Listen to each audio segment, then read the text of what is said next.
Archaeologists have uncovered medieval skeletons with 10 separate wounds, including sword cuts to the skull, proving that some soldiers fought on long after injuries that should have killed them. Imagine taking a blade to the head and still standing. Hollywood never shows you that. Instead, it gives you duels under moonlight, dramatic speeches before death, and clean kills with swords that shine like mirrors. The reality, warfare in the ancient and medieval world was chaotic, messy, exhausting, and terrifying. Soldiers were not waiting for their heroic moment. They were clawing through mud, choking on dust, drenched in sweat, and fighting for survival 1 second at a time. And here is why this matters to you. Understanding how people really fought tells us something about human limits, resilience, and survival. It forces us to ask how ordinary people became capable of such extraordinary endurance.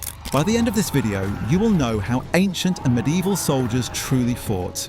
And you will never look at a movie battle scene the same way again. In both ancient and medieval times, becoming a soldier was not a choice made in adulthood. It was written into childhood. The Spartans are the most famous example. At just 7 years old, boys were taken from their families and placed into the agorgi, a ruthless training program. They were half-starved to force them to steal food, beaten regularly to toughen their bodies, and drilled endlessly to strip away fear. A Spartan proverb said, "Come back with your shield, or on it."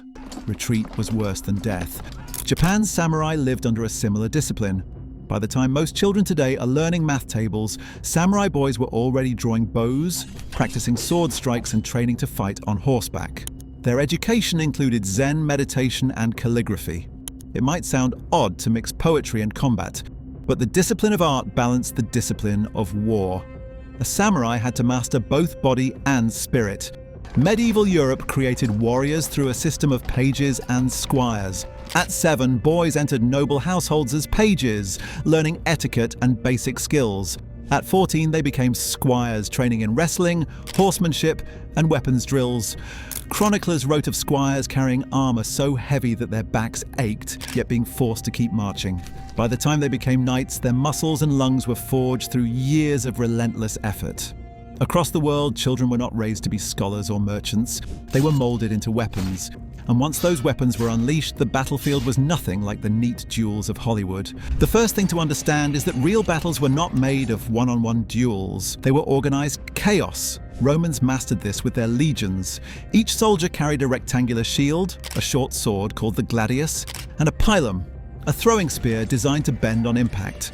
They fought in dense formations. The pilum disabled enemies at range, then the gladius stabbed forward in tight quarters. It was efficient, fast, and deadly. In medieval Europe, knights did not wander around seeking duels. They fought in coordinated lines, shoulder to shoulder, charging on horseback with lances or hacking with polearms. The thundering sound of cavalry could shake the courage of entire armies. Samurai are often portrayed dueling under cherry blossoms. Reality was far less poetic. They fought in groups, beginning with volleys of arrows before surging forward in chaotic melees. Medieval Japanese texts describe fields littered with arrows, the air dark with shafts before swords ever clashed.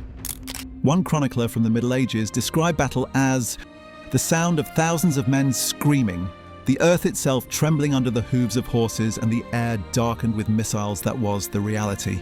In that chaos, weapons were not magical relics. They were tools built for efficiency. Movies turned weapons into icons. Real warriors treated them as simple, deadly tools.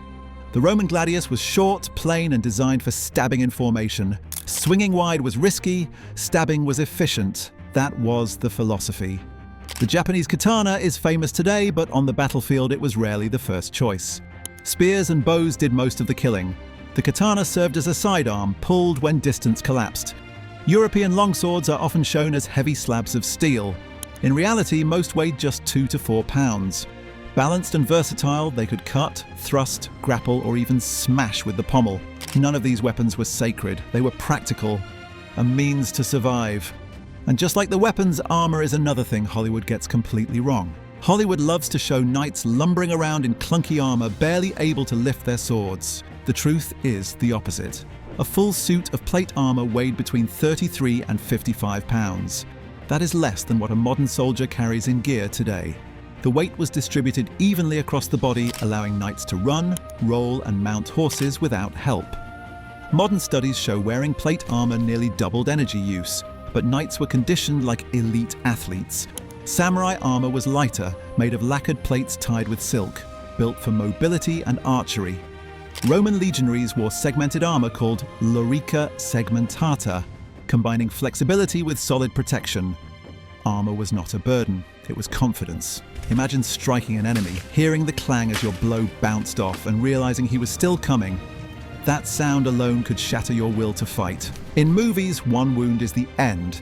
In real battles, soldiers kept fighting through unimaginable pain. Forensic studies of medieval skeletons show warriors struck again and again before falling. One skull had both healed injuries and fatal ones, meaning the man had survived earlier wounds only to die in another battle years later. Knights fought with broken ribs. Samurai pressed on with arrows piercing their armor. Roman writers describe legionaries stabbing while blood poured from their wounds. One medieval chronicler wrote of knights fighting on thou pierced with spears, their eyes red with dust and blood, until their bodies gave out. Modern athletes rest when injured. Ancient soldiers did not.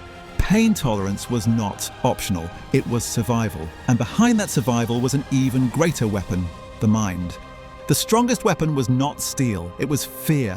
Roman legions terrified enemies with their discipline. The sight of thousands marching in perfect step, shields locking into an impenetrable wall, broke morale before combat even began. Knights charging in wedge formations created shockwaves of terror. Chroniclers of the Crusades wrote of these charges shattering entire armies, calling the Frankish cavalry the thunder of war.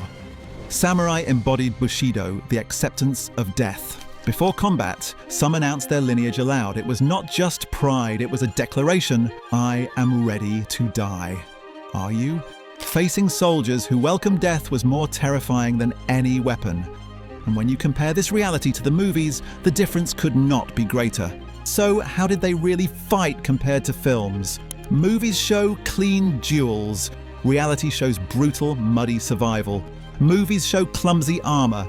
Reality shows agile killers. Movies show a single strike ending the fight. Reality shows men enduring wound after wound before collapsing. The truth is simple. Soldiers were shaped from childhood, hardened by endless drills, and tested in chaotic battles where hesitation meant death. Summary. Takeaway, real warfare was not about elegance or honor. It was about endurance, efficiency, and fear. Remember this the next time you watch a slow-motion duel in a blockbuster. The reality was far worse and far more human. The soldiers of the ancient and medieval world were not movie characters. They were real people forged in brutal systems of survival. So the next time you picture knights clashing or samurai dueling under the stars, remember this. The reality was harsher, the warriors were tougher, and the fight for survival was nothing like the movies. And in our next video, we reveal the medieval weapons so brutal that even chroniclers called them monstrous. Flails, warhammers, and spiked maces that crushed armor and shattered bones. You will not want to miss it. To